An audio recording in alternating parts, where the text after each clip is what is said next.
Hey everybody, and welcome to another episode of Superheroes, Movies, and Superhero Movies. I'm Justin Speck. I'm John Pelzel. And today we're talking about Spider-Man Into the Spider-Verse, released in 2018, directed by Bob Persichetti, Peter Ramsey, and Rodney Rothman, written by Phil Lord and Rodney Rothman from a story by Phil Lord, and starring Shameik Moore, Jake Johnson, Haley Steinfeld, Mahershala Ali, Brian Tyree Henry, Lily Tomlin, Zoe Kravitz, John Mulaney, and of course, Nicolas Cage. Also starring Liev Schreiber, forgot to say that. And Catherine Hahn. This was a Sony animated film. I remember when they announced that they were going to make a Sony animated Spider-Man movie. I think when they first announced it, it wasn't announced that it was going to be a Miles Morales story. So I thought it was interesting that they were going to put out a Spider-Man animated movie with the Tom Holland Marvel Universe Spider-Man movies coming out, around the same time. But before we jump into that, though, sorry, I meant to mention this. I've actually meant to mention this before in previous episodes. But we are now actually recording video for these episodes. So we will obviously still be uploading this like we always do to podcasts where you can listen to it through the Apple Podcast app or through Stitch or whatever you listen to. But now you can also watch this on YouTube if you want to. So if you are interested in that, feel free to subscribe to our channel. I'll link to the video in the description and the liner notes for this episode. And, check us out. I think it's a pretty good idea, too, because I think we're pretty animated. We can be, I think sometimes. We can be. Yeah. Yes, yeah. It depends. So yeah, if you like it, let us know. We'll keep doing it. If you think we have faces for radio, as they say, then maybe we'll just stick to the audio portion. We could wear paper bags. We could wear paper bags, yeah. We could do that as well. Draw faces, different faces for each episode. Yeah. Hey, man, Spider-Man did it. Spider-Man wore a paper bag for a little while. That's right. So why not? We could do it. So yeah, this movie came out in 2018, and obviously it did come out that it was a Miles Morales story, and I thought that was a really cool way to go with the animated Spider-Man movie. And then when it came out that the movie was called Into the Spider-Verse, but once you kind of found out that it was going into this alternate universes and having all these different spider people in the movie, I thought that was a really cool idea and a really cool thing to do for an animated Spider-Man movie. Did you see this in the theater? No, I didn't. I actually didn't know about the movie until, I don't remember what movie I was seeing in the theater, but seeing the trailer for the first time was the first time I had any knowledge of it, and it was more of a, I guess, the teaser. Yeah. And it looked very intriguing. Yes, it did. I remember that teaser. It didn't really show you a whole lot, but it gave you a hint of the animation style. Right, and that's what really grabbed, obviously, everyone. Like, it was just so unique. Yeah.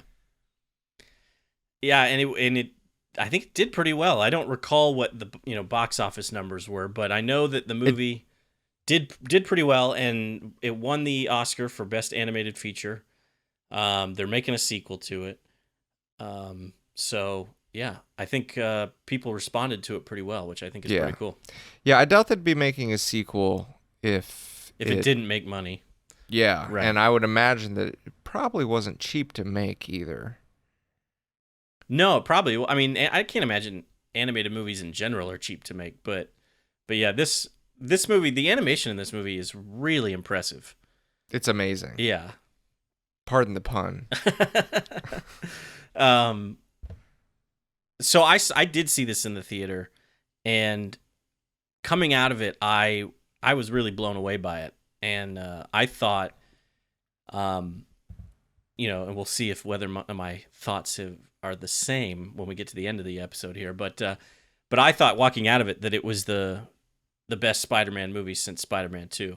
Spider-Man 2, I think, is still might always be my favorite Spider-Man movie, just because of how much I loved it back in 2004, and so I still consider Spider-Man 2 honestly my favorite superhero movie. Yeah, I think it's up there in my top, 5 superhero movies. And so Spider-Man 2 would be tough to surpass for me personally, but I think this movie, walking out of the theater, I thought this was the best Spider-Man movie since Spider-Man 2.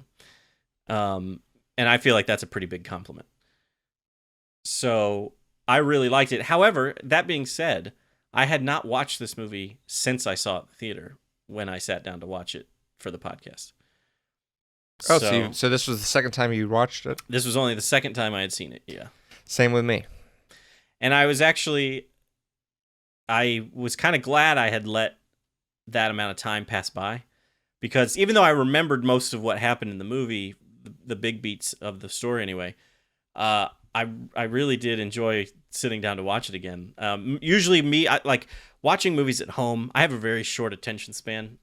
I get distracted very easily. I end up looking at my phone or whatever, and I'll pause the movie a lot of times, and it takes me, if it's a 2-hour movie, it could take me, if I'm watching it by myself especially, it could take me, 6 hours to get through a movie, just because I'll pause it and I'll go get snacks or something, and then I'll get distracted and not come back to the movie or whatever. I don't know. It can take me a very long time to get through movies, which is why I prefer seeing movies in the theater. I don't have that option to pause them. Right. And also, I mean, I could be rude and take my phone out of my pocket, but I refuse to do that. So like, I can't look at my phone. I can't be distracted that way. So watching movies at home is not always the best way for me to watch them. But for this movie, I never paused it. I kept my attention the whole time. I watched it all the way through, and yeah, it's a really fun movie. It is. I will say the first time I watched it, I really enjoyed it. I thought it was a really good movie, and I would even say that I would agree with you that it was the best Spider-Man movie since Spider-Man 2. But at the same time, I felt like there was something missing for me. Mm-hmm. I wasn't sure what it was. I definitely felt like it was, as the movie progressed, that it started getting not necessarily hokey, but it just didn't have the same strength and quality that the first portion of the movie had. I will say, though, I don't think I feel that way this viewing. Gotcha. So did you know who Miles Morales was before you saw the movie? Yes. Okay. I hadn't read anything but I remember when they announced that they were creating him. Yeah, same here. I hadn't read any Miles Morales comics. I don't read as many comics as I would like to, but I do try to kind of keep up with a little bit with what's going on, at least in the big things that kind of happen in the comic world.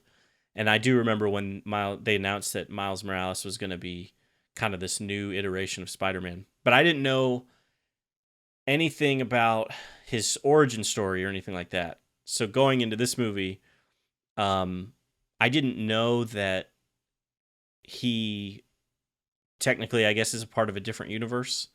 And I did a little bit of research before or after I watched it this time. And like, Peter Parker gets killed in the beginning of this movie, and that happens in the comics. So in his universe, Peter Parker does get killed. I don't think it's by Kingpin, but he does die in the comics the same way, or similarly to how he dies in the movie here. So I thought that was interesting. I thought that they made some changes from what I've read from his origin story from the comics to the movie, but I think the changes worked really well for what the movie did. But let's just jump right in real quick to the beginning of the movie and talk about the opening. It starts off with Chris Pine playing Peter Parker and going through kind of his life and talking about the ups and downs. You didn't mention Chris Pine, I don't think, in the cast. I didn't. No, I didn't. I saw his name, but I left him out just because I wanted to, I don't know, just bring it up when we talked about the movie. But Chris Pine does a really good job as Peter Parker. He's fantastic, yeah. I really like Chris Pine just in general. In general, yeah, he's a good actor. Yeah. I think he's amazing. And I think he's underutilized. I think so too. I think he was great as Captain Kirk. He's really good in Wonder Woman. And I think the non-Star Trek kind of leading role movies he had didn't do as well as the Star Trek movies have done, maybe. And I don't know if that has kept him from pursuing other leading role movies or not. But he did Jack Ryan, which I like that movie, Jack Ryan Shadow Recruit. But I don't know how well it did. And then he also did like a romantic comedy with Reese Witherspoon and Tom Hardy called This Means War, and that I don't think did very well at all.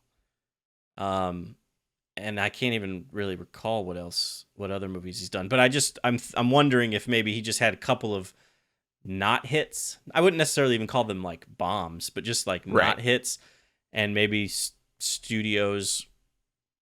I don't know. I don't know. But I agree with you. I think he should have more standout roles. Standout roles, absolutely. Yeah. But he does a great job in this movie. And watching it this time around, I wrote the one note I wrote for this movie was Chris Pine is amazing as Peter Parker, but I almost wish that it had been Tobey Maguire. And I was going to bring that up. Yeah. Because I mean, the fact that we see when he's talking about like the stuff he's done, you see the shot Scenes from the scene Raimi from Spider-Man movies. 2 of him stopping the train. You see the kiss from Spider-Man 1, and then you even see the dance, the walking down the sidewalk dance scene from in the restaurant when the car's thrown at him. Yeah, they changed that a little bit where he punches the car rather than diving with Mary Jane, which I liked. But yeah, it was like almost every scene from his little, except when he's doing the dance, he's in the Spider-Verse. which is pretty great.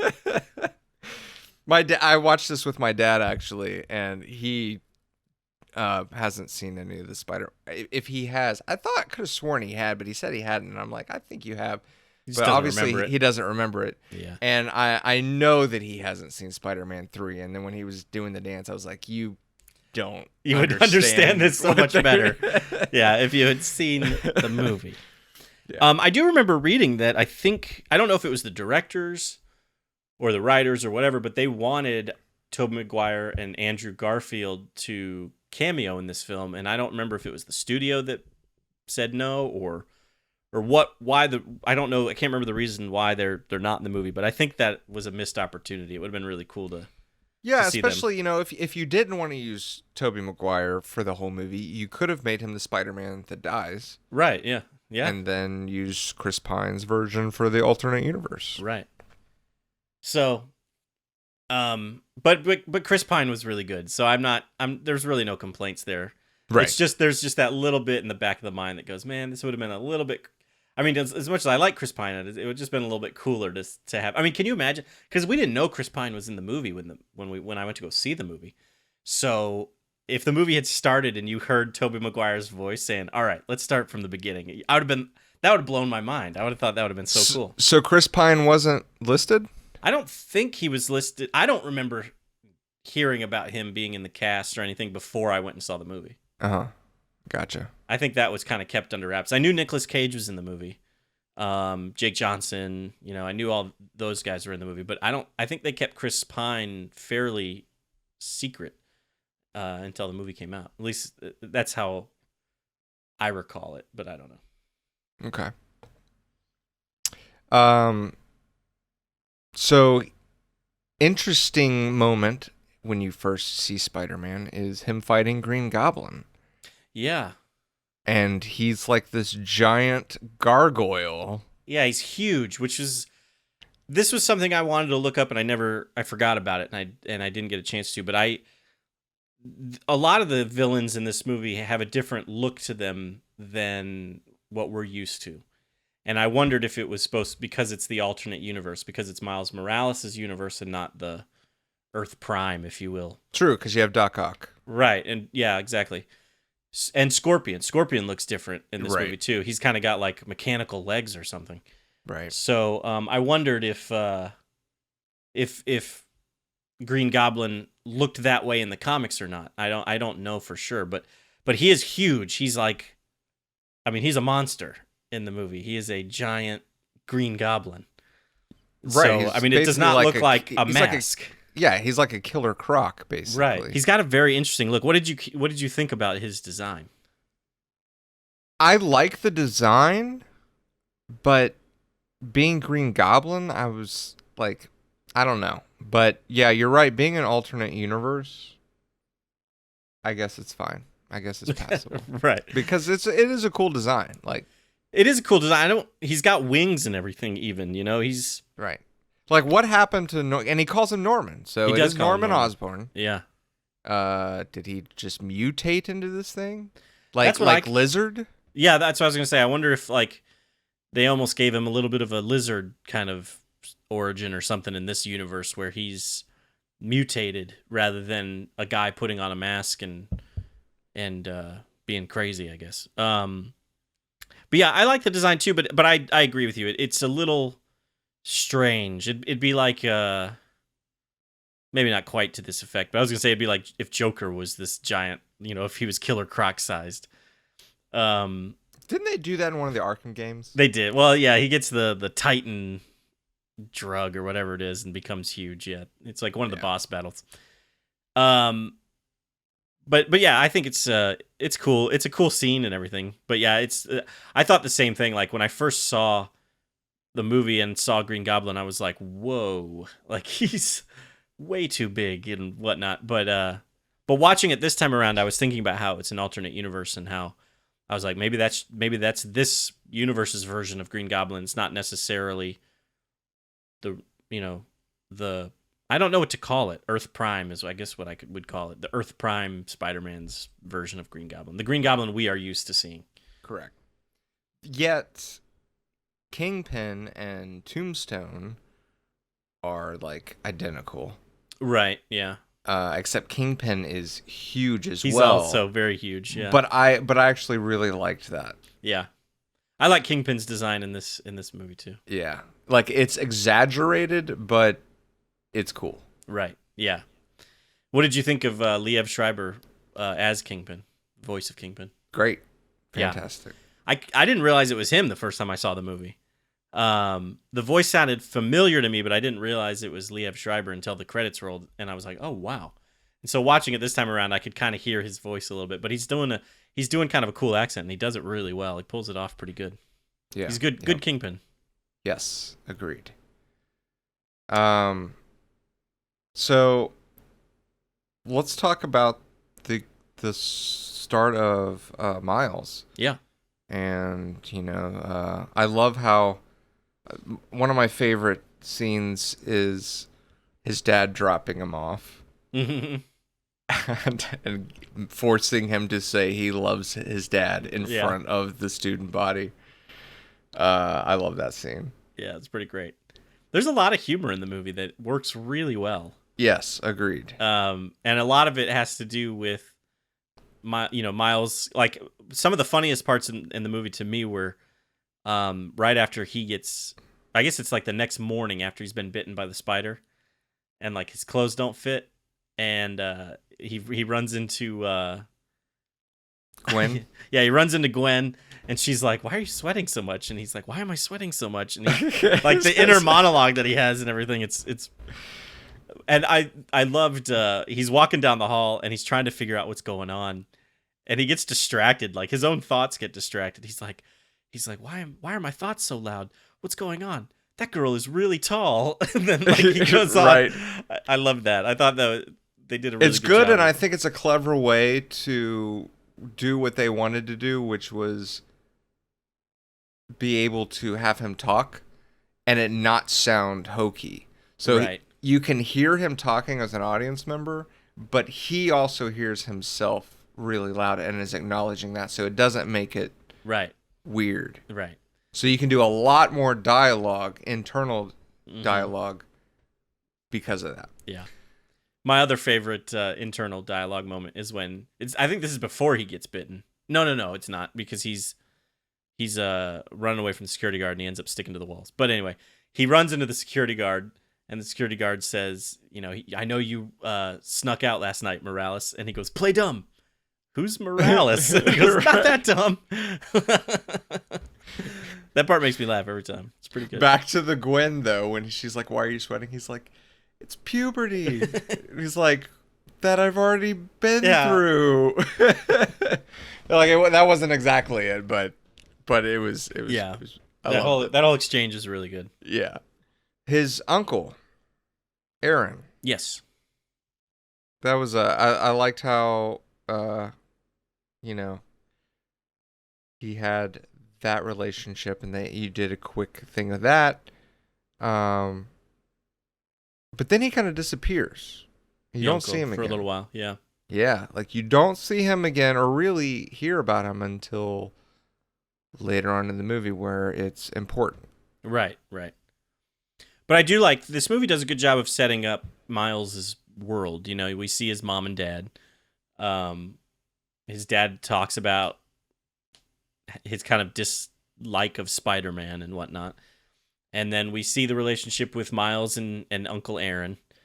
And how Uncle Aaron's kind of the cool uncle. He takes him to the sewer or whatever and lets him tag the wall and even has him standing on his shoulders and stuff.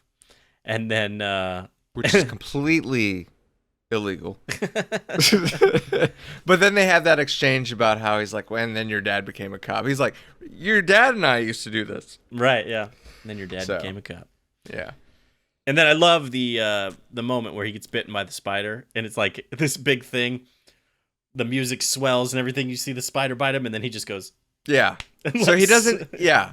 So he doesn't even notice, and I liked that too. Like, he doesn't even notice that it bit him. Right. So his reaction to all the stuff that's happening to him, like, you know, in the Raimi movies. Like, he felt the bite. So right. And he kind of knew it was because of the bite that he was having that stuff happen to him. Yeah, exactly. But Miles, like, doesn't even know he got bit. And then all of a sudden this stuff's happening to him. Yeah. And the only reason he figures it out is by having a Spider-Man comic. Right, and then he sees the same things that happened to Spider-Man in the comic are happening to him. Yeah. So speaking of which, how were there comics that came out? Was Peter Parker Spider-Man in the comics? That's a great question. I don't know. I mean, the drawing of Peter Parker in the comic looks very similar to the Peter Parker, obviously, of like the original comics.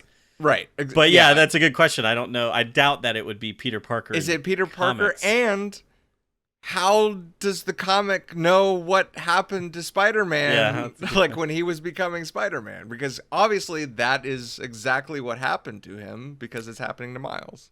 I just thought of that, by the way. I'm going to say that Spider-Man gave his, like, the Peter Parker of that universe gave his story, you know, to the comics. Or maybe he, like, did an interview and gave it to J. Jonah Jameson? Yeah, the Daily Bugle or something, you know, and then they turned it into comic form. Speaking of which, he's not in the movie at all.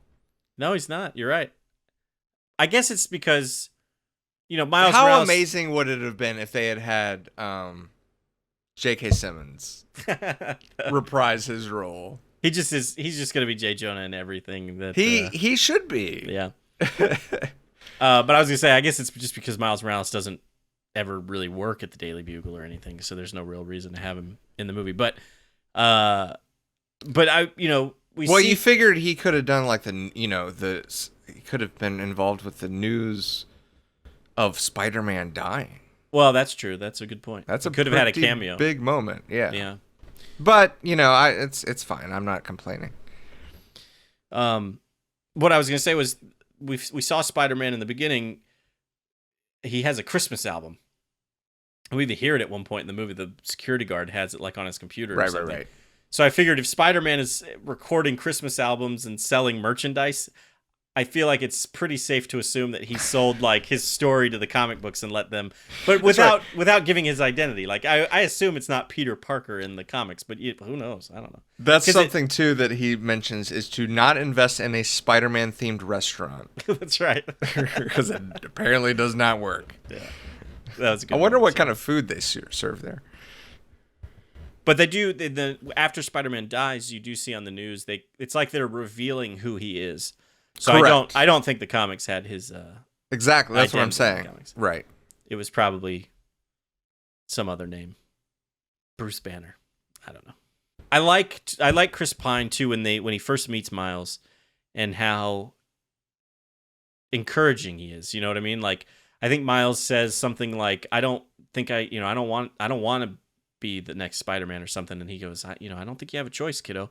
And then he's like, I liked how he immediately had the spider sense that he realized, he's like, you're like me. Mm-hmm. Well, it was like immediate. I liked that too. Yeah. And you're right. You don't have a choice, kid. Go on.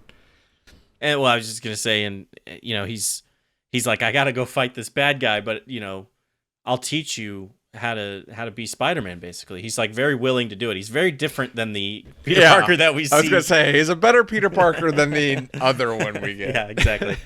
At first. Now, obviously, he changes and right. He has a character arc. Yeah. But yeah, he's definitely very different, and he's willing to help the kid, but then unfortunately, Kingpin doesn't give him the chance. Smashes him to death. Which really surprised me. Like, that's a hard punch. Yeah. Well, he was already injured too, I think. He was kind of underneath some of the scaffolding or whatever from the collider. Still, I mean, it's Spider-Man. Spider-Man's true. Pretty tough. It's true. Not bulletproof. He's pretty tough. But he's pretty tough. So yeah, so then Miles is on his own. Has to kind of, for the time being. Well, yeah, he's on his own for a night, basically. We see Stan Lee's cameo after Peter Parker dies, and he goes to buy the Spider-Man costume. And I love that cameo. Yeah, I did too. It was a good one. It wasn't cheesy like a couple of the ones he had in some other movies, but usually I like Stan Lee's cameos, but there were just a couple that I wasn't a big fan of. But do you have a one off like? Yeah, I think my least favorite one was Endgame. Endgame. Was he the bus driver in Endgame? No, that was Infinity War. He's like, it's like when they go back and he's like a hippie driving and like passes by this. Yeah. Yeah, he had already passed in real life, but I guess they had filmed it. Probably. Yeah, I think they used to film. I don't know if this is 100% true, but I think they used to film like multiple Stan Lee cameos at once, so that way they didn't have to keep bringing him back. Also, maybe because they knew he was pretty old and they were trying to get. Yeah, he was. Wasn't he? He was over 90, wasn't he? Yeah, he was in his 90s when he died. Yeah. I think one of his last cameos, the Captain Marvel cameo. I haven't seen Captain Marvel. In Captain Marvel, I've only seen it once, so I forget exactly. But I want to say you might not even see his face. So it's like you just hear his voice, kind of thing. Or maybe you hear his voice and then you kind of glimpse his face. I forget, but he's got like I don't want to ruin the part for you because it's actually pretty funny, but he's holding something up in front of his face. So I don't know. And I remember reading something about how like he was having a hard time, like because he was getting older and everything. He was having kind of a hard time doing the cameos. So I don't know if that's. I gotcha. Totally him doing it, or if, like they had like kind of a double and they used his voice. I'm not sure. I can't remember. I'll look that up for the Captain Marvel episode. In fact, now that we're talking about it, I remember when we did Endgame, and I was like, why didn't they make his cameo a serious one? Mm-hmm. Well, they didn't know it was going to be one of his last ones. I'm trying to remember if he had one in. Well, what I mean is that remember I said they could have had him in the background at the funeral. Oh yeah. For Tony Stark, and I think that cameo would have been amazing. Yeah, honestly, he should have been there. That would have been really good. Yeah. I agree with you. I think that would have been a better cameo than what they had. But what I was trying to remember, did he have one? I feel like he did, but I don't remember it. Did he have one in Spider-Man: Far From Home? I think he did. I can't remember though. Gotcha. But I think he might have. But yeah, I can't remember. We'll have to look for that when we do that. Yeah, episode. when we watch that. Yeah. Well, we've talked about Miles, but we haven't talked about the actor that plays Miles Morales, Shameik Moore. I had only seen him in one other movie called Dope. And he was good in that movie, but I think he's really good in this movie. He does a really good job playing Miles Morales. Yeah, he does. I don't know who he is, and I haven't seen him in anything else. But yeah, I agree. He's does a great job. Yeah. So, yeah, I assume he'll be. I assume the next movie's a Miles Morales movie. It would be kind of stupid not to do Right. Miles Morales for part 2. So I assume he'll be back and reprise his role, and he does a really great job. So I'm looking forward to seeing what else he does with Miles Morales. So yeah, after Peter Parker dies, he goes to the cemetery because he feels kind of guilty. I don't know if he necessarily feels guilty about Peter Parker's death, but he's probably looking for answers too. Yeah, he does. He that's the guy that had the answers, and he's gone now, and he's like, right. What do I do? Right. And so he goes to visit the grave, and that's where we run into Peter B. Parker. Although before we get his little, I don't know what you call it, his introduction, his all right, let's start from the beginning moment. He gets zapped by Miles and knocked out, and speaking of which, there's I forgot he could turn invisible. Yeah, that's actually something I didn't know about Miles Morales prior to seeing the movie. I actually didn't know that Miles Morales had powers that the regular Spider-Man didn't have or doesn't have. So I thought that was kind of interesting, the fact that he's got those additional he's got the invisibility, camouflage, I guess is I think what they call it, and then the electro venom attacks. And I'm assuming with his original comic, it wasn't.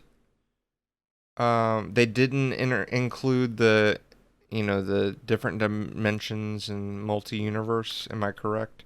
It was just basically Peter Parker died, and I think it might be I don't know. I haven't read them, but from what I looked online, I think it is supposed to be in like an alternate universe from the Earth Prime. So it's like Peter Parker died, but it's not our Peter Parker. It's that other universe. Okay. Because he's a part of the when he was first introduced, I think he was a part of the Ultimates line of comics, and I think the Ultimates was a kind of supposed to be like an alternate universe lineup, if you will. So Ultimate Spider-Man was, I think, a different universe. Okay, but is that what Miles branched off of? Was the Ultimate Spider-Man comics? Could be. I don't know for certain. Okay. His first appearance was in Ultimate Fallout #4, and then he went on to be in this new Spider-Man would replace Parker as Spider-Man only in Ultimate Marvel, an imprint whose storyline is set in a universe separate from the mainstream Marvel universe. And I remember reading a few of those. I remember reading Ultimate Spider-Man, and I read a few Ultimate X-Men. But at the time, back in kind of the earlier 2000s, I didn't realize that those were technically in a different universe. I thought it was just... Go ahead. I didn't even know there was an Ultimate X-Men. They had a lot of Ultimate. Ultimate was kind of became a thing for a little while in the early 2000s, I believe. I remember Ultimate Spider-Man was a big thing. Yeah, I remember Ultimate Spider-Man. I have issues of Ultimate X-Men. I'm pretty sure there was an Ultimate Iron Man. There probably was even an Ultimate Captain America or something. Because I know there was an Ultimate Avengers too, I believe. So I didn't. Yeah, like I said, I the only one I'd heard of was Ultimate Spider-Man, and I was like, well, they did Spectacular Spider-Man, right? And obviously the original was amazing, so Spectacular, and I guess they're changing it to Ultimate, and I thought it was just Spider-Man that was Ultimate Spider-Man. Yeah, no, there was a whole line of Ultimate characters. There was Ultimate Spider-Man, Ultimate X-Men, Ultimate Daredevil and Elektra, Ultimate Fantastic Four. I forgot about that. I had a couple of issues of that too. Ultimate Iron Man, Ultimate Thor, the Ultimates. I think there was an Ultimate Thor, but I don't see it on here. There's Ultimate Avengers. That actually sounds pretty cool. Ultimate Thor. Ultimate Thor. Here we go. Ultimate Comics Thor. Ultimate Captain America. So yeah, there's quite a few Ultimate line of comics. So but I didn't know that Miles Morales kind of took over for the Ultimate Spider-Man. I forgot how we got onto that. Was that we were talking about Peter Parker Prime and whatnot, but Yeah, I don't remember. We were talking about, well, yeah, and we were talking about Miles. Oh, it's because of the powers. oh And right, I was gonna I wasn't sure if the multiverse was in his comic, and I was gonna say that regardless, I felt like him having different powers than Spider-Man really fit the fact that he was a part of a different right, universe. yeah. So we're introduced to Peter B. Parker, very briefly before he gets knocked out, and then there's a pretty great little scene of Miles. He's stuck to Peter Parker because Peter webbed him on accident when he got zapped, and so then they get attached to the subway, and they're going. He's being dragged through the street, and at one point, Peter Parker's face is literally being dragged against like the Yes. asphalt of the And he's getting road. black eyes and stuff. Yeah, And I right. was like, should he be getting black eyes? I mean I know he's got superpowers and he's got super strength, so I assume maybe that means he's got super skin. But I would think his face would have been like torn up from being dragged good against point, the good ground point. like that. Good point. But it's a cartoon, so he's okay. Speaking of being stuck, I also liked how when his hands stuck to Gwen's hair, Yeah, and then they have to shave her head, and then when she reveals that she's Spider Gwen, uh-huh. and he goes, nice haircut, and she goes, you can't like my haircut. Yeah.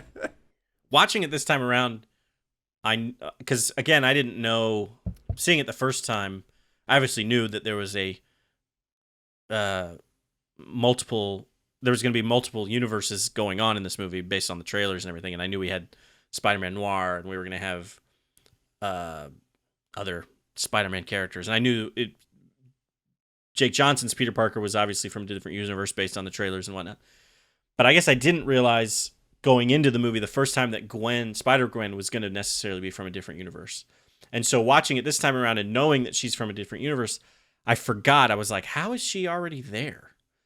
But then they explain it later in the movie that when the Right. portal got open, she actually went back in time. I think I did the same thing this viewing. I was a little confused, but yeah. It made a lot more sense at that point. Right. But I like that they Um, did that. I thought it was cool that they kind of set up Gwen and Miles that little bit of a relationship before Right, because getting into the story too much. right, because he's got Peter, but it's not the same Peter. So he's like having to deal with this Peter that is not being as nice to him as As the the other first Peter would have he been. met. Yeah. But in order to kind of pad that, you have Gwen now, who he has a little bit of a relationship Right. with, and he can be comfortable with her. Right. Plus, I think it would have been hard to introduce her later. I mean, they're already introducing so many characters, and it takes a while. Yeah, agreed. For Peter B. Parker to be willing to train Miles and whatnot. He's very reluctant for a good portion of the movie. So it would have been harder to have her completely introduced later. I like how when they were trying to exit the base, Mm-hmm. and and they're going through the cafeteria, and all of those like scientists look over, and Peter's like, act casual. Right. I don't remember what he says, but like he says something. That was great. There's a couple of moments again where I laughed out loud in that scene. The whole scene with him breaking into the Alchemex, I think that's what it's called, place, stealing the computer. Like I know it's such a simple little thing, and it's not going to be funny the way me saying it, but one of the moments I laugh at every time is Miles Morales is trying to sneak out with the computer, and it takes a little while to kind of get away from the bad guys. And when Peter Parker finally catches up with Miles, he goes, well, the good news is we don't need the monitor. And he like throws the monitor away. I don't know why, but that just cracks me up every time, because just thinking that Miles was like, we have to steal the computer, and he grabs the computer and the monitor, and Peter's like, we don't need this. But then skipping forward to the act casual part, there's another moment in there that I really laughed out loud at after he says act casual, and he grabs a bagel and all the scientists in the room and everything like whip out guns and stuff. Yeah, yeah. And they start making a run for it. You hear one of them kind of in the background go, "He stole a bagel." I liked the reveal of, now this is one thing I didn't like in my original viewing, and I don't think I got it. But I did this time, that in this universe, Doc Ock is her. Right. And my first viewing, I don't know why, but it was more like to me that she was a replacement for the original Doc Ock. I did the same thing.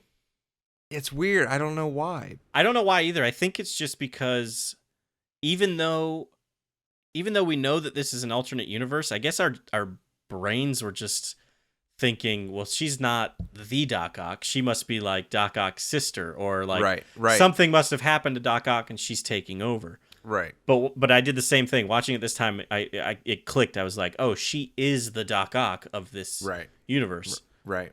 And I really liked that. Like that, because that was one of the things that kind of hindered it for me a little bit. My original first time? viewing, yeah. And when I realized that she is Doc Ock, I was like, okay, I can do that.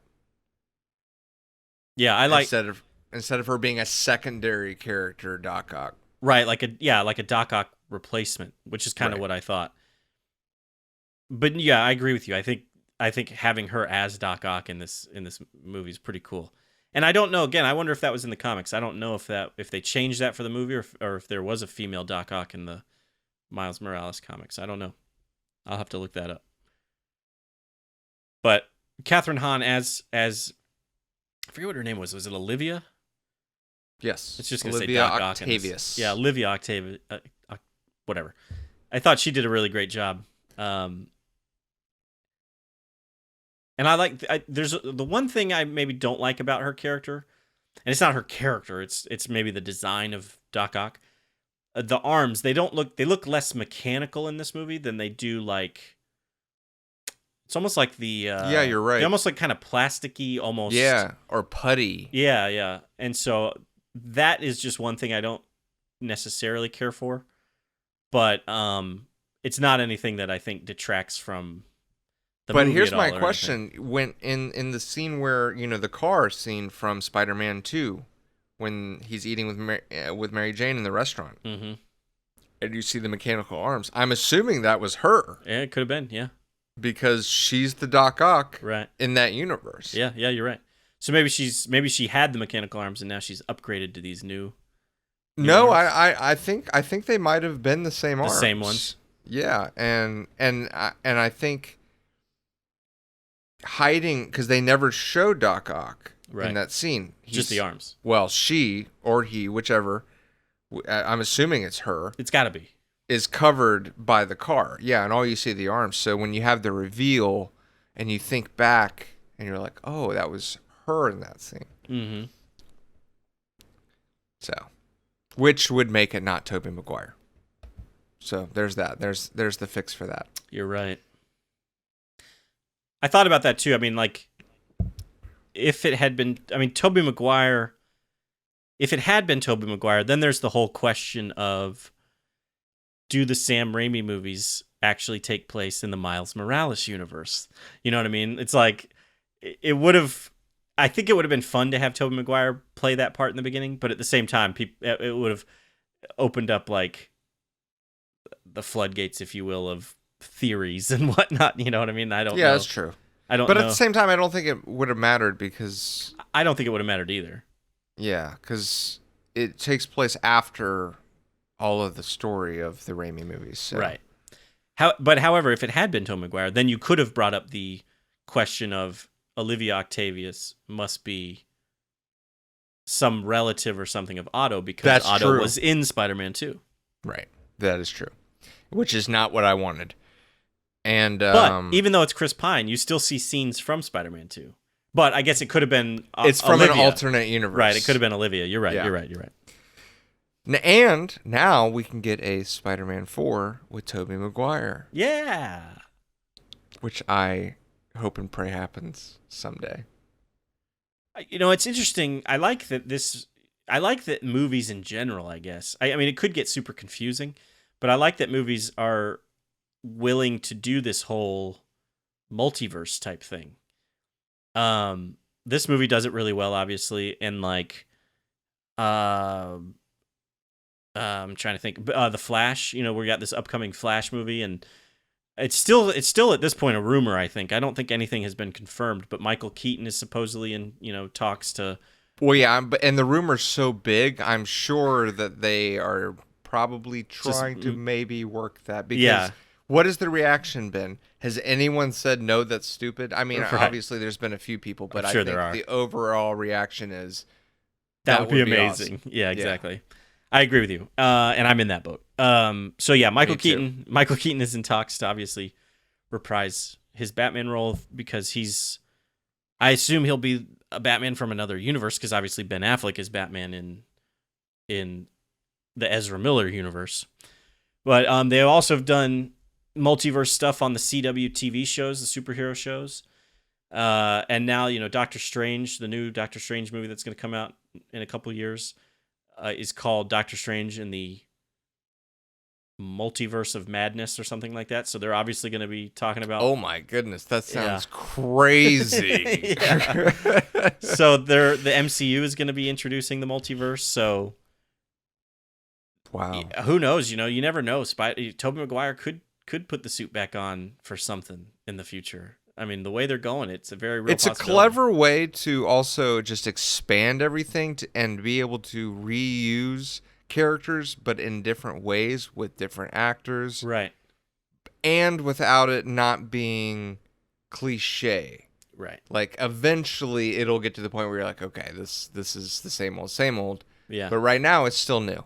Right. It's still new. It's still cool. It's still fairly fresh. So yeah, I think it's pretty neat that they're doing it. And I feel like it kind of shows you how much comic book movies, superhero movies, whatever you want to call it, have kind of evolved over the years.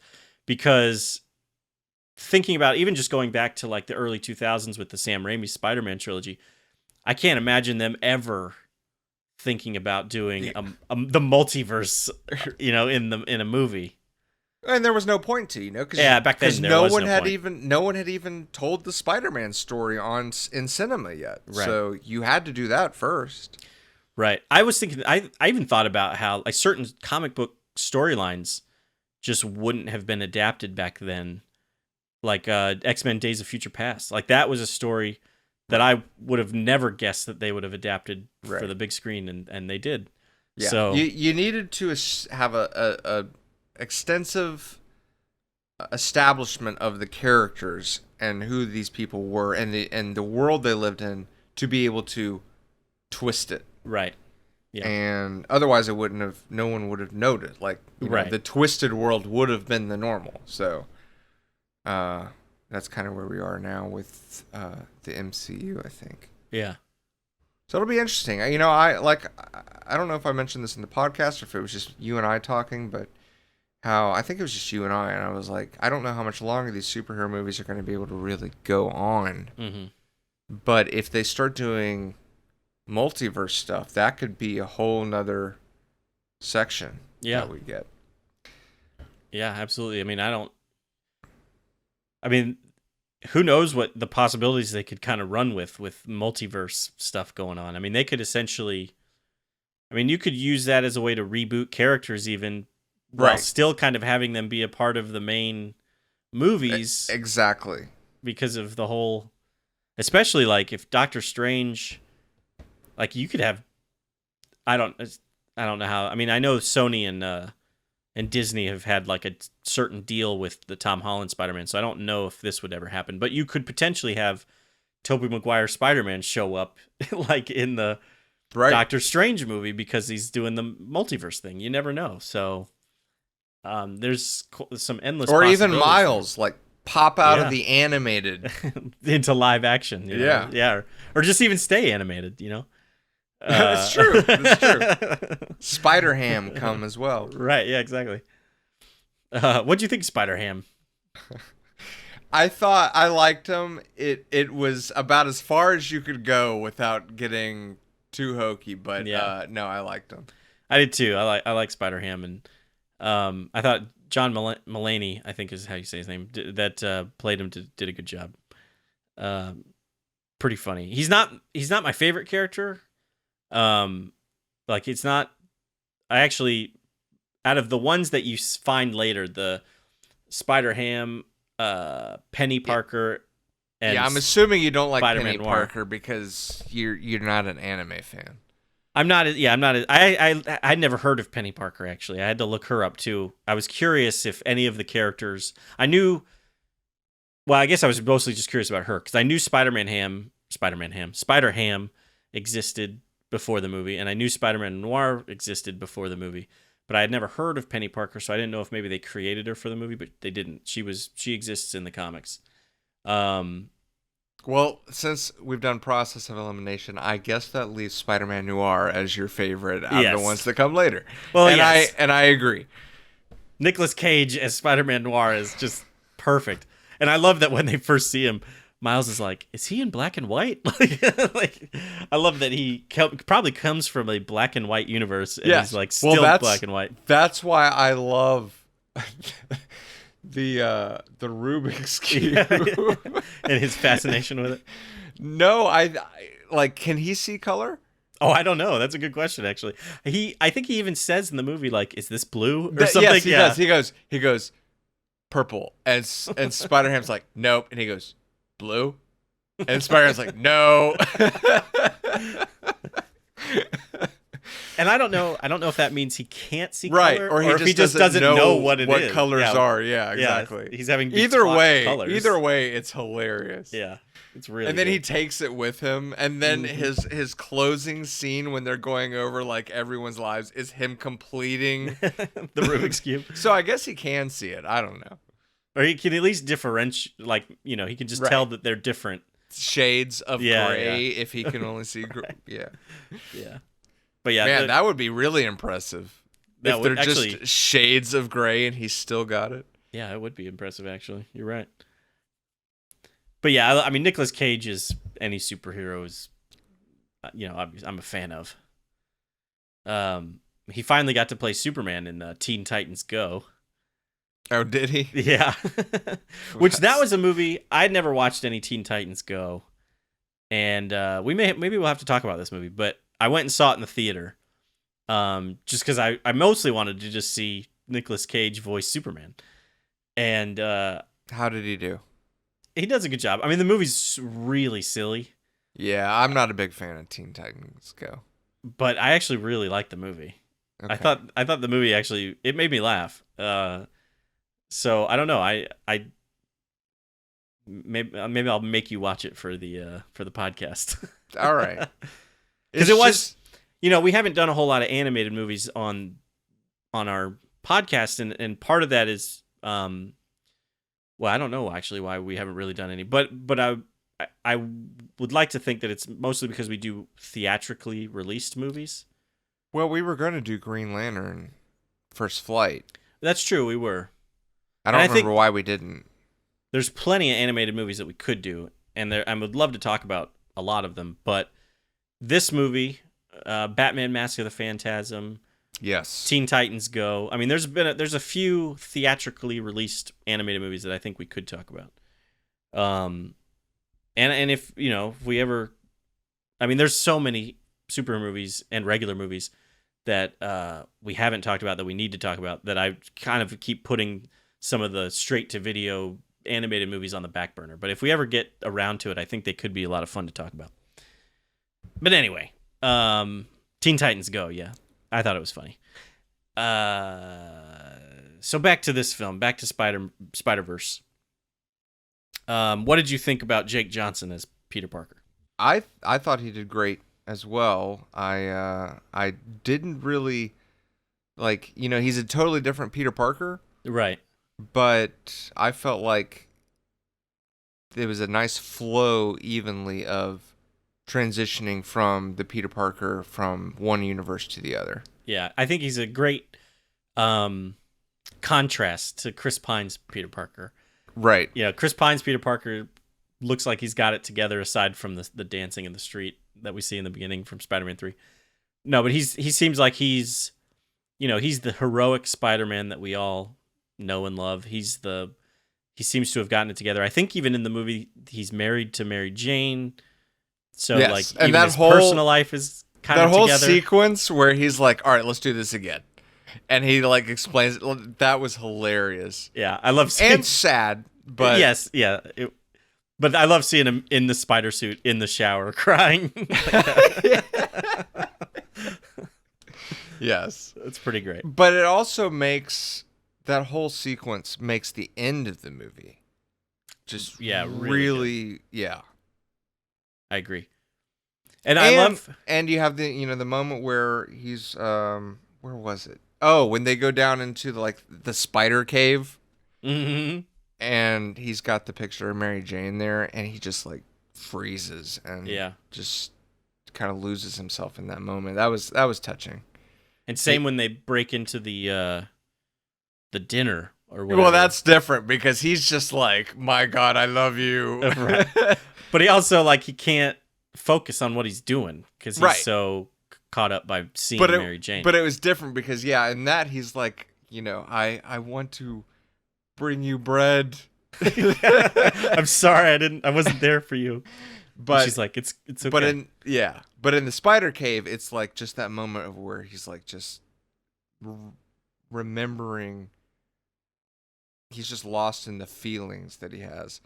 In the party, well, I guess it wasn't a party; it was a memoriam. Right? Yeah, that's true. It was like it was almost like a stuttering moment. Mm-hmm. Which was hilarious as well. And I liked Gwen's reaction. And when they're walking away, she's like, "By the way, we're not getting bread." We're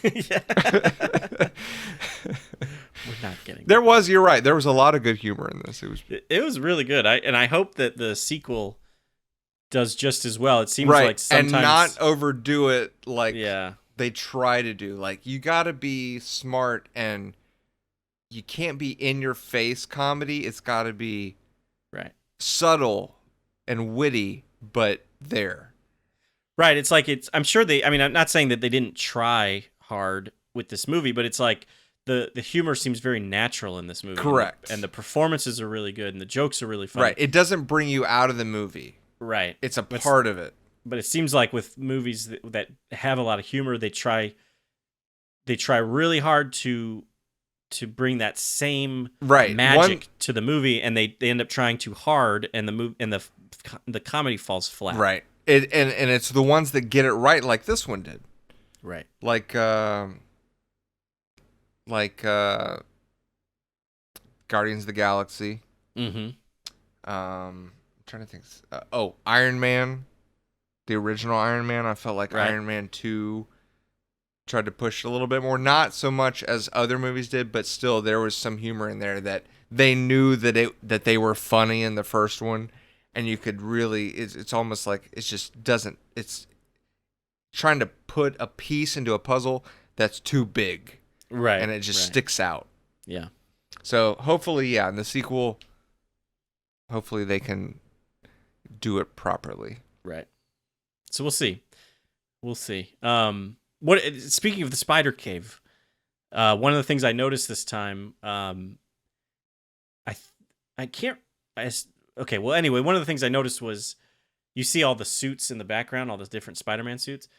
They had the one from the PlayStation game in there with the white spider on the chest, Okay. I don't know if you know that suit. And I thought, oh, that's cool. And at first I thought they must, the game was probably in development when they were making this movie, and they put it in the background. But now, the more I thought about it, I was like, well, actually, did the game come out? I mean, the game and the movie were probably in development around the same time, so it is probably a little bit of an Easter egg. But I couldn't remember if the game actually came out before this movie or not. I think you're right. They were definitely around the same time. Yeah. The game might have actually come out a little bit after, but I could be wrong. Yeah, I can't remember. I honestly don't remember. But I think it came out a little bit after. But it's still cool seeing that suit in the background. I thought was kind of neat. Yeah, my favorite suit in the game is the inverse, or is that what it's called? But it's the one that's like all white. Oh yeah. I don't remember what it's called, but yeah, I do know what you're talking about. I think you said you didn't like that suit. I'm a classic Spider-Man guy. I like the classic look. I also like they gave this the Tobey Maguire suit, and I like that suit a lot. And I like the movie suits. Yeah. But they even have the paper bag man or whatever, where he's in the Fantastic Four costume with the bag over his head. They have that suit in the game. But speaking of the suits, I loved how I liked the Miles finding the cape when he's like, "Hey, it's a cape. This looks like a cape." Yeah, that's pretty good. I really liked Peter Parker's reaction to the spider cave, because he's like, I got one of these sheds too. There's just some gardening equipment and the whatnot in cave. it. Yeah. You're right. I thought you were talking about the cape, where he's like, "Take that thing off. That's insulting to the Spider-Man suit. It's disrespectful." Yeah. I mean, that was good too. I did like that as well. But no, his reaction to the cave, I thought was really funny, because he clearly does not have one of those in his universe. This is pretentious. I also kind of liked how in this universe it seems like Aunt May knows. Yeah. She knew about the cave. She knew about all the different Spider-Men. Right. It seemed like she was in on his secret identity before he died. Have we done Spider-Man 3 yet? I can't remember. I think so. I think we did. But regardless, even in the first two, I think we talked about how it appeared Aunt May might know. And yeah, by 3, it's like she's gotta know. Right. And so I think, and obviously, he didn't have a spider cave in that, but Right. yeah, I like Aunt May knowing. And Yeah. her kicking down the door to get to the backyard, I thought was interesting. But one question I had about something that happens inside the spider cave is when they all glitch at the same time. And I was, when that happened, I was like, well, I'm going to watch and see if anything explains that. But I don't recall anything actually explaining like why all of them glitched at that same moment. Yeah, I don't think anything does explain it. I think it was just, I can't remember if it's for a joke or if it's just convenient storytelling right there. But yeah, I don't think every time Peter Parker glitched, somewhere wherever Gwen Stacy was, she was glitching at the same time. I think it was just, like I said, I think they just did it kind of for convenience or whatever, or for just a joke. To really get your attention. Yeah. But yeah, it doesn't I don't make think it sense. was a joke, because I don't think it was like anything. Like I don't think it was a funny moment. I think it was like a oh yeah, bring you back to reality moment. Like it could be. These guys are, not to their full potential. Right.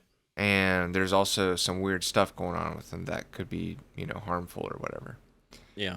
I thought watching the movie this time, the glitching kind of it happens a lot for Peter at first. Like when he's trying to go down the fire escape, it happens like 2 or 3 times after he meets Miles basically. And then it doesn't happen, or maybe it happens like once during their whole break into Alchemix and stealing the computer and whatnot.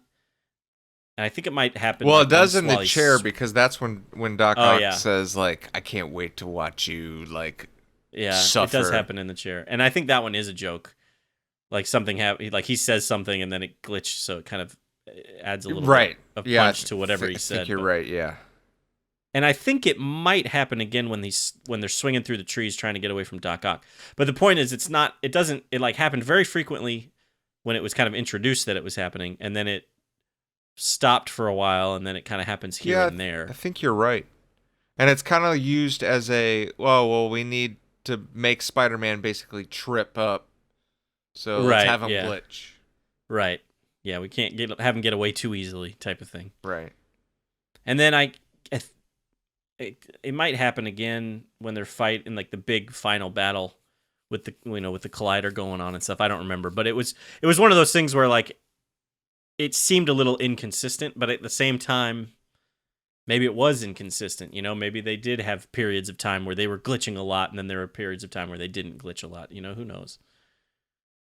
It's one of those things where until we can open the doors to other realities and visit. We'll never know if that's accurate or not. Maybe before we die. We'll see. So let's talk a little bit about Spider-Gwen. We've talked about Gwen Stacy, but we haven't talked about Spider-Gwen, which, by the way, they don't call her Spider-Gwen in the movie, and I don't actually know if Spider-Gwen is a official name. Like, was that... It shows it on her cover. And I think those covers are the actual covers. Right. So, yeah, I believe her name is Spider-Gwen. And somebody somewhere, I think at some point, realized we can't have her secret identity name be in her superhero name. Right. And so she calls herself Spider-Woman in the movie, but I know in the comics they started calling her Ghost Spider, which I'm not a huge fan of that name. But there's already a Spider-Woman, so I don't know. Ghost Spider's actually kind of cool because there actually is a spider called a Ghost Spider. Yeah. It doesn't roll off the tongue like Spider-Man or even Spider-Gwen. You're right. But I love her outfit though. I do too. It's really cool. Mm-hmm.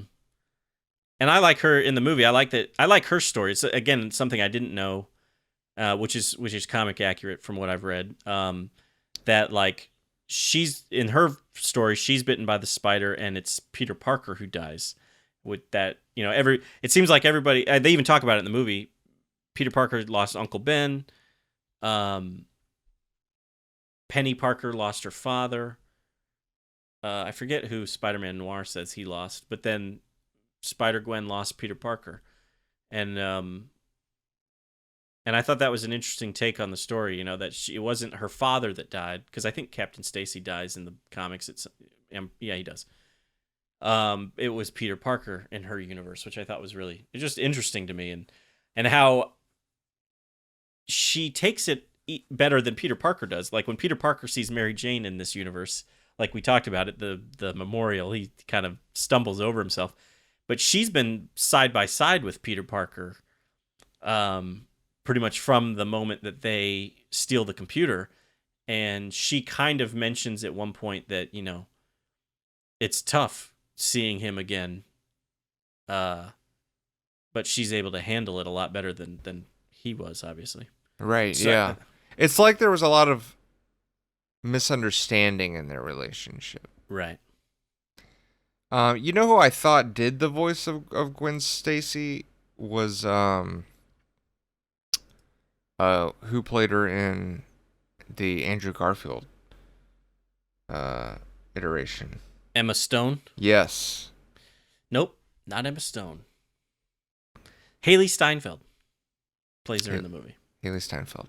And I don't know who she is.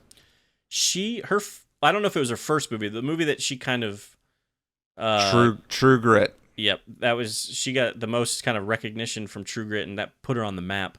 And then she's been in a lot of stuff since then. She was in one of the Pitch Perfect sequels, if not both. She was in a movie called Edge of 17 that was really good. She was in Bumblebee, which we haven't talked about any of the Transformers movies yet, but she was in Bumblebee. You're right. I did not see Bumblebee intentionally. Not because I didn't like the trailer. I just never watched the trailer because I was done with Transformers. So I was like, they're doing a spinoff of Bumblebee. I'm not interested. Well, you probably missed. Spoiler alert on my opinion of the film, but you probably missed one of the best Transformer movies. Okay, I'll check it out. Yeah, it even got good reviews. I think I do remember hearing that, actually. Yeah, not to go on a tangent and talk about Transformers, but yeah, the Transformers movies were going way downhill, and then it's a different director. It's not Michael Bay. It's somebody else. Travis Knight, I believe, directed it, and different writers and everything, and they did a good job. Okay. But it is the Bumblebee from the Transformer movies, correct? Yes, it is. It's a prequel kind of. It takes place in like the 80s, I believe. So it takes place before the first movie and everything, and so yes, I think it is the Bumblebee from the movies, but it is a prequel. Okay. Let's see. Let me see my notes here. Well, I tell you one thing we haven't talked about yet is the Prowler. That is very true. So I think was he a new character for this, or perhaps he was in the comics, the Miles comics? he was in the Miles comics, yeah. Okay. The Prowler is actually was a character in like the Amazing Spider-Man and whatnot, but they kind of they reworked him for this movie, changed his character, changed his in the Miles comics it is Uncle Aaron who is the Prowler. Okay. So they kept that the same. In the original comic, I forget who the Prowler was, but yeah, no, I actually had not heard of the Prowler either, and so I wondered the same thing. I wondered if he was created for the movie or not, but his this version of the Prowler was in the Miles Morales comics, and in the comics it was Uncle Aaron. Okay. I thought he was fantastic. Yeah, I did too. I really liked him, and I liked the twist too. That it was his uncle? Yeah. Yeah. I did too. I mean, the voice of Uncle Aaron is Mahershala Ali, Oscar winner, 2-time Oscar winner now, Mahershala Ali. And I thought he does a really good job. I love the music. We haven't talked about the score at all, but the music every time the Prowler is on screen is really, really good. Agreed. And I like his costume. I like his like metal kind of claw hands. Yeah. I thought those were really cool. And the purple, like, yeah. It's a great design. Yeah. And it's almost got, like, his eyes almost have, like, a Spawn Venom kind of style to it. Yeah, I definitely liked him. And I really liked when Miles sees who he is, because he's invisible. Right, yeah. So Aaron has no idea he's there and takes off his mask. Yeah. So that he isn't muffled for Kingpin. Right. And very polite, very considerate of the Prowler. Like, first he talks to Kingpin with the mask on. He's like, wait a minute. What am I doing? Can he understand me? Let me take this off. And yeah, the moment when Miles sees that it's his uncle was obviously very it was a big moment. Yeah. And contrary to that, when Aaron finds out that Miles is Spider-Man, was a great moment as well. Mm-hmm. I love that moment too, where he's got him on the edge of the house, the roof of the house. He's holding him over the edge, and Miles just takes off his mask because he doesn't want to get murdered by his uncle, and it catches Uncle Aaron off guard, and then seeing Uncle Aaron get shot by Kingpin and right. Yeah, that was jarring. Yeah, and Miles takes him away, and he's got the death scene. I mean, this movie's actually that's pretty heavy for a animated film, I guess. It is really, because and I was thinking about that too, because you have also the stuff with Peter Parker getting divorced, right, from Mary Jane. Like, that's pretty heavy stuff too. But can you help redeem Aaron in my eyes? Or I don't know if I want him redeemed, honestly, because he was like, he's a villain, and he was going to kill Spider-Man. A teenage. Well, he didn't even. Yeah, he was going to kill, and he knew he was probably a teenager. Yeah, he did, because he called him the boy. Right. Yeah. So he's not a good guy. No, he's not. He's not. I mean, I wouldn't say he's redeemed by any means, but I think it's still sad for Miles. Yes. And Miles' dad. Correct. I feel bad for him too. That was actually, I think, even harder. Right. But yeah, no, I mean, he didn't. The only thing he really did, you can correct me if I'm wrong. You watched it tonight. I watched it a couple days ago, but like he just doesn't kill Miles. And then does he say something to Miles or anything that kind of redeems him? Like when they're in the alley together? He does, and I didn't absorb it, and I'm trying to remember what it was. But whatever he said, I don't think it was enough. I don't think there's much chance that it was enough. Right. So I mean, He probably said something like, "It was for the family" or something. And I'm like, I would never anyway. actually hurt you. And you're like, well, you're about to murder me. Yeah. You just didn't know it was If it me. wasn't me, I'd be dead. Yeah, exactly. Exactly. Yeah, so I don't know. He's a cool character, and obviously in the beginning we see how nice he is to Miles and everything. So there is that alter ego, I guess you could say. But seeing him as the Prowler and seeing how willing he was to kill Spider-Man and everything, yeah, it's tough to say he was redeemed. Right. But still a cool character though. I still really liked seeing him on screen and everything. Definitely. Scorpion. Yeah. I wasn't a big fan of Scorpion.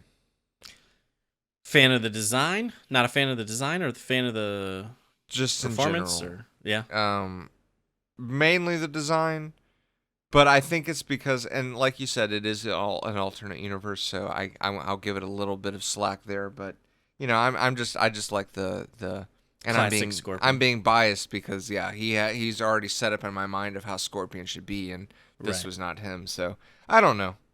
Well, that's how I kind of feel about most of. I mean, like I like the Doc Ock, but like we said about Green Goblin and this Scorpion, I'm kind of in the same boat with you. I prefer the more classic looks of the characters rather than these different.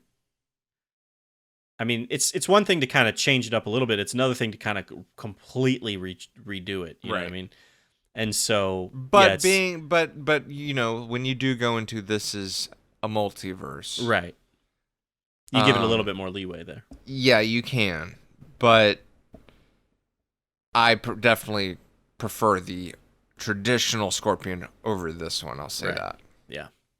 And it was an interesting concept, you know, like they gave him like legs and made him kind of like a scorpion. It's a cool idea, but I would have liked it more if it was a new character than changing. Basically, it comes down to, like I said, I like the more traditional one better. Right. So I'm just repeating myself now. I'm curious what villains we're gonna get in the second one. Because some of the ones, you know, we saw Green Goblin, we saw Doc Ock, we saw Scorpion. We haven't seen you got Rhino, Rhino, Vulture. That's true, Vulture.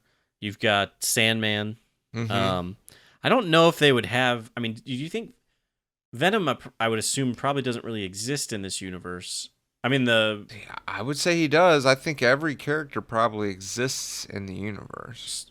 Well, that's true. I guess Eddie Brock does exist. I just wonder about the alien symbiote. Yeah, no, I'd say there's got to be some kind of form of it. Then, of course, then you have Carnage. That's true. I guess you're right. I guess since there's Peter Parker and everything, it's very possible that there is a version of Venom in this universe. Yeah, you got Morbius. Yeah. Craven. Oh, I forgot about Craven. It'd be interesting to see Craven on the. I've always wondered if Craven would translate well to a live action film. I think he'd be a good. If you've already introduced a large audience to what Spider-Man is, you've got Green Goblin. I think Craven would be a good setup villain to transition into, you know, a better villain. I got you. I'm not trying to put Craven down, but you know what I'm saying? Like, yeah, he's. I don't really see Craven being like the main villain of a movie. Like, I mean, maybe I just don't. Maybe I'm downplaying Craven a little bit. Maybe I don't. But, I don't know. I just don't see like an entire movie being dedicated to Craven being the bad guy. But I could see him being kind of a.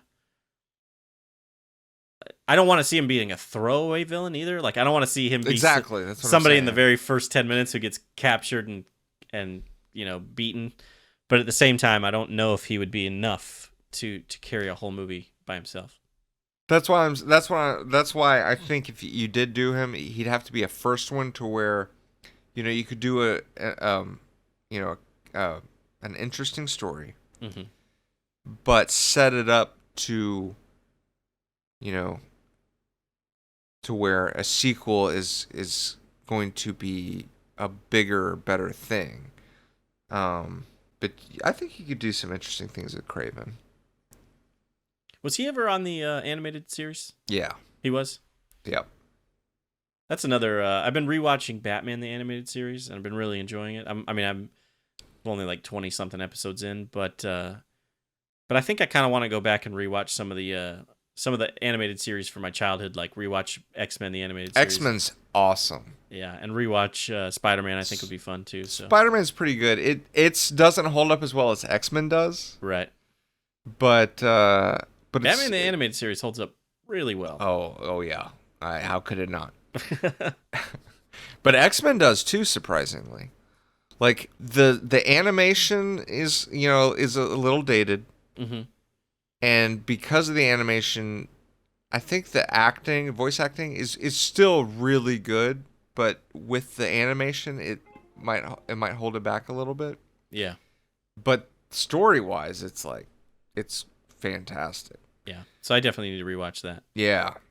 My goal is I never really got into I had seen maybe like 1 or 2 episodes of Batman Beyond, but I never really watched a whole lot of that. I've heard it's great.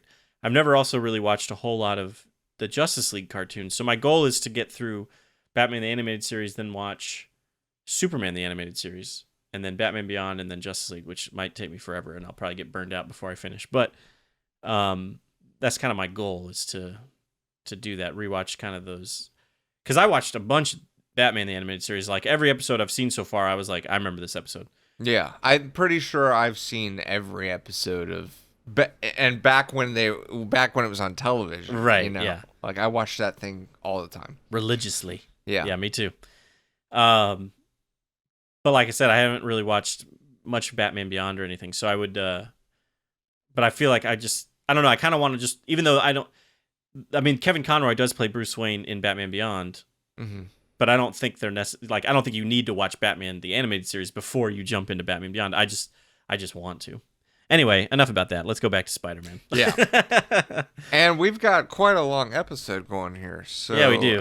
But I think we've gone over all the villains. Yeah. We've gone over the story. Well, no, we didn't. Like the whole thing is Kingpin has been trying to open up portals to other universes to bring back his wife and son. Right. Which is a cool, which is, I felt like that was fine. And yeah, I liked it. I thought it was kind of cool. It's one of those things where whenever I think of Kingpin, he's always, I don't see him as a family man. You know what I mean? Right. So I've always seen him as kind of this he's just money. Yeah, business, doesn't have time business. for romance, or he doesn't have time for love. He only cares about business and being the kingpin of the city. You know what I mean? And so seeing this kind of version of Kingpin was actually kind of neat. Yeah, I agree. And I enjoyed it. But yeah, so and then we didn't really talk much about the plot of the film. He's got this collider that he's trying to use to open up other portals. Spider-Man has a USB flash drive that has like the kill virus or whatever on it. And it gets destroyed twice. Gives it to Miles, it gets destroyed, yep. And so that's the whole reason they break into that Alchemix place, is to get another goober, as Peter Parker calls it. And so fast forward to the end, they've got it, but they don't. Peter tells Miles that he's not ready. He's got to sit it out. He's not ready. And that's one of my notes, actually, is let's see what I wrote. So Peter tells him, or Miles asks him, "How will I know?" And Peter's like, "It's a leap of faith." But they just went through this whole thing where they're like, Miles is ready to go. Miles is ready to take the leap. And they're like, "Nope, you're not coming." But then he's like, "Well, how will I know?" And he's like, "When you're ready to take the leap." So It's very contradictory as to... Yeah, I can see what you're saying. I think it's still good, though. I think what they did to him is what... Yeah, they were trying to protect him. Part of the reason... Well, they were trying to protect him, but I also think it was part of the reason why he finally did kind of... Good point. Get to where he needed to be, because they wouldn't allow him to tag along. You know what I mean? He had to kind of prove it. But also, I think it was the talk he had with his father through the door, which is another kind of emotional scene for a PG animated movie, where he's talking about he comes there to tell him about Uncle Aaron. Is it PG? Well, according to IMDb, it's PG. Yeah. Wow. Okay. I mean, I guess that makes sense. There wasn't any like super violence or anything. Okay. But they have that kind of heartfelt, one-sided talk through the door. His father's talking to him, and then right after that is when he finally kind of learns to do some of the stuff on command. And that's when he goes visits Aunt May, and she's says, "Took you long enough," and she gives him. That was one of the questions I had during the movie, and it was somewhat explained. Was Peter Parker was a genius, and he's the one that created the web shooters, right? And they do set up Miles as being a very smart kid in the movie. He's in the beginning he fails the test because he knows all the answers to the test, and he got him. He purposefully got them all wrong. But they don't really set him up as being the same level of genius as Peter Parker. Right. And I always wondered, is he going to have to constantly go back to Aunt May to get more web shooters? I'm guessing that once he's got the web shooters from Aunt May, maybe he can reverse engineer it or something and figure out how to create the web fluid and whatnot by himself. Or maybe Peter Parker has notes on his spider computer in the spider cave. Right. Yeah, I agree. When it shows that she gives him that whole scene when he becomes Spider-Man is pretty chilling. Yeah, it's really good. I mean, the whole starting with the suit and him spray painting the suit, and then being on the shot of him where it's upside down, and he's falling. That was from the teaser, and I remember that shot is what really drove the sell of the movie to me, where I was like, okay, this looks pretty awesome. I bought the score for the film after I saw it in theaters because I really like the music in the movie a lot, and that's the cover of the score is him. The buildings are at the top of the picture, and he's falling, or it looks like he's, I don't know, it's the upside down shot, right? It's pretty cool. Yeah, and I really like his suit in the movie too. I think his suit in the comics, again, I didn't read his origin comics, so I don't know if the spray painted kind of version of the suit is in the comics or not. But in the Miles suit that I've seen, it looks much more professionally done, if you will. It's he doesn't have the sneakers on. It doesn't look spray painted. It looks like it's a black and red suit, but it looks more, traditional, I guess you could say. Mm-hmm. And I really like in the movie how he's got the hoodie on. It's spray painted black and red. You can still see some of the original suit kind of underneath, he's got the webbed fingers and stuff. And then he's got his his sneakers on and stuff, which I think is just I really like the design of Miles Morales' suit in the movie. Yeah, I agree.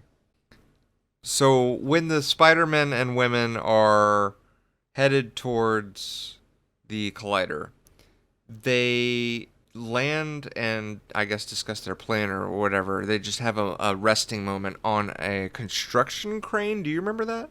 And it really stood out to me because I was like, what is it with construction cranes? It was this gigantic construction crane. And I was like, you've got those in the Andrew Garfield movie where he's right. swinging. And I was like, is there something with these construction cranes that are just maybe applied? They're just, well, I was going to say, I'm curious if they're just always in New York. Maybe it's one of those things where you just always see them in New York. Maybe. Because they're constantly doing construction on... It just really stood out to me. I was like, I didn't know if there was something to it or not that maybe you knew about. No, I don't know. Yeah, I'm not sure. I don't know if I don't think it's an homage to Amazing Spider-Man or anything, but... No, I wasn't saying that. I was just curious if maybe there was something to do... If maybe there was a reason why the Amazing Spider-Man movie used them as well. Yeah, like I said, I other than maybe just the fact that maybe New York constantly has construction cranes in the skyline or whatever. No, I don't know. I'm not sure.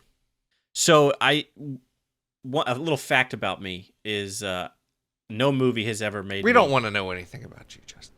All right. Then I got nothing else. Just kidding. Go ahead. No. No movie has ever made me cry. I've never shed a tear watching a movie. Now, that being said, there are a couple of movies that have made me kind of given me like a lump in my throat, almost made me feel just kind of like that twinge of emotion, I guess you could say. And this movie actually did it.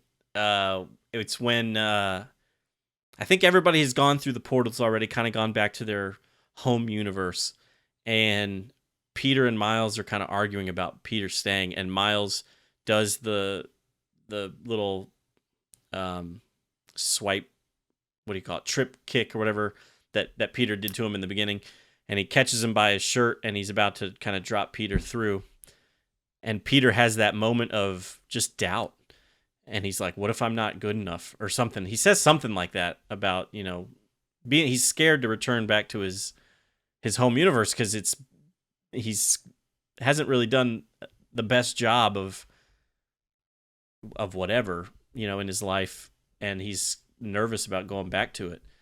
And I don't know, just something about that moment between him and Miles where he's like, what if I'm not good enough? And he's like, it's a leap of faith. I just felt that. I got that little lump in my throat that I sometimes get occasionally, but okay, so you didn't cry? No. Okay. No.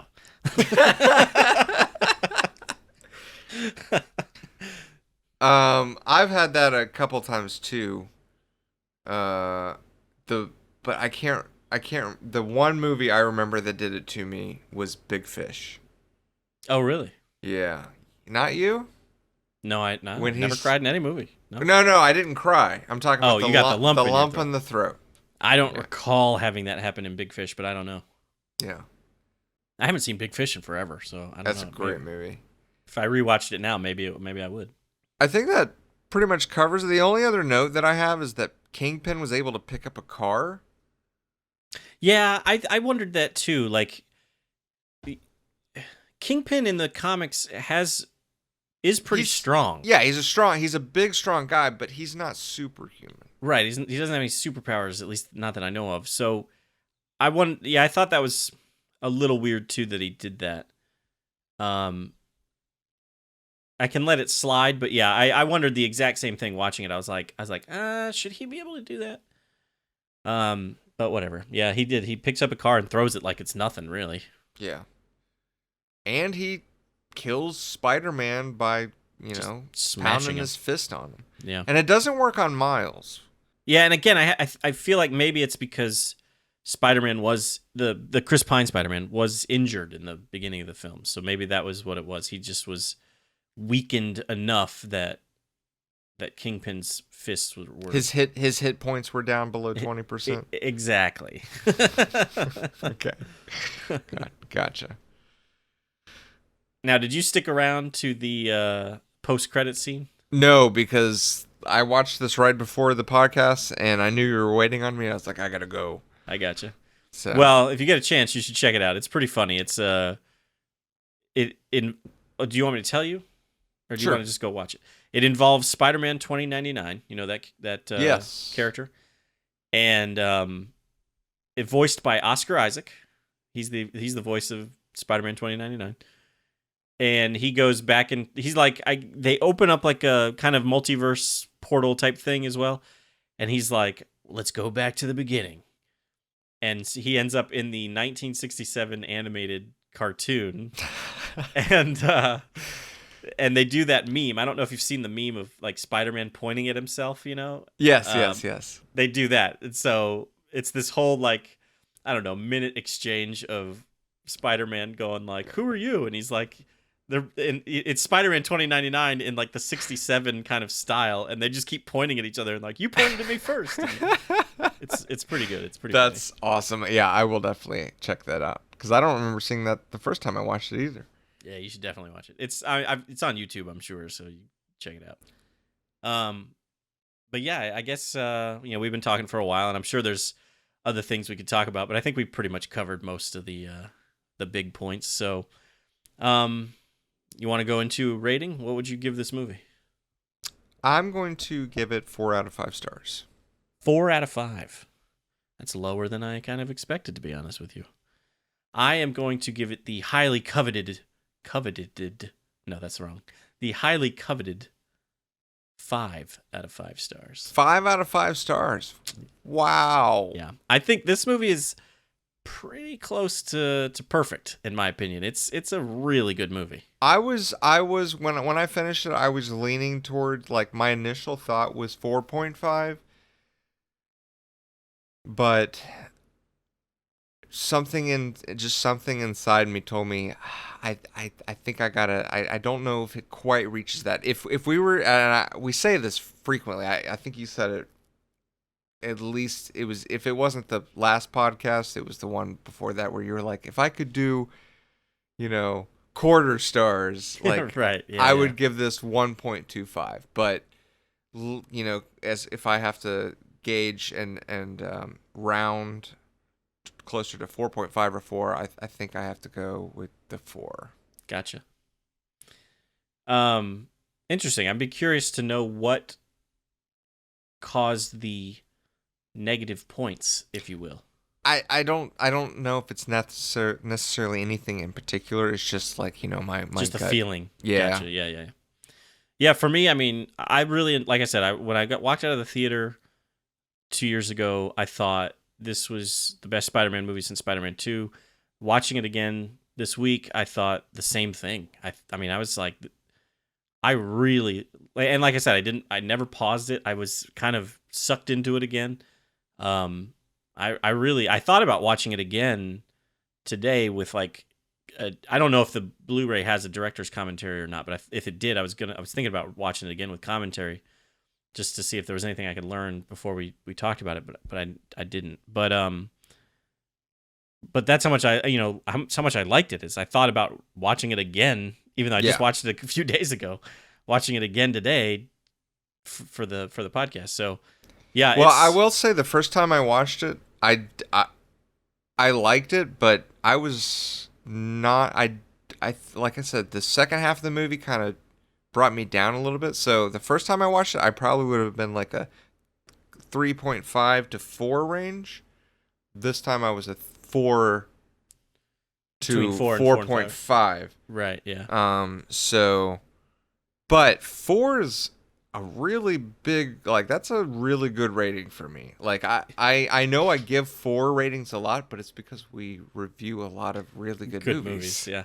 And I was going to say, I think you're more strict with your 5-star rating than I am. Like, I'm trying to be more strict and not give 5-star ratings to quite as many movies. There's probably like 5 movies that exist that I would give 5 stars to. Right. So I'm not surprised that you didn't give it 5, but